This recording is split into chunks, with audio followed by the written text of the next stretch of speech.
السلام علیکم. وعلیکم السلام. آپ کا نام؟ محمد مسرت. مسرت بھائی، آپ بتائیے سب سے بڑا گناہ کون سا ہے؟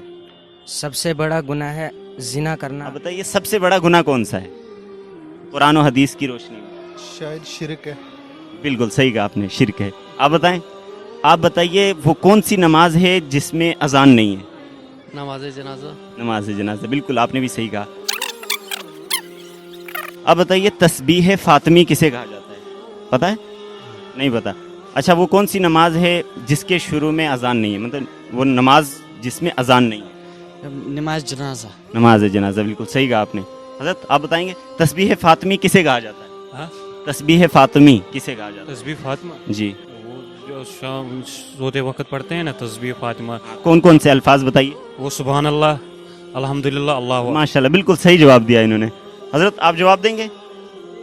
آپ بتائیے تسبیح فاطمی کسے کہا جاتا ہے؟ تسبیح فاطمہ کہا جاتا ہے سبحان اللہ 33 مرتبہ، الحمدللہ 33 مرتبہ، اللہ اکبر 34 مرتبہ. بالکل صحیح کہا.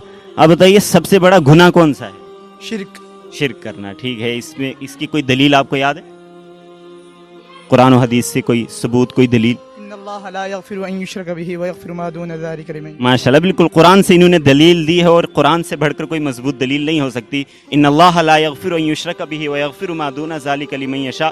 سب سے بڑا گناہ شرک کرنا ہے، اس لیے کہ قرآن کریم کی صریح آیت ہے اللہ تعالیٰ شرک کو معاف نہیں کرتا، اس کے علاوہ سارے گناہ معاف کر سکتا ہے، تو شرک سے بڑا کوئی گناہ نہیں ہو سکتا. ماشاءاللہ، بالکل صحیح کہا آپ نے.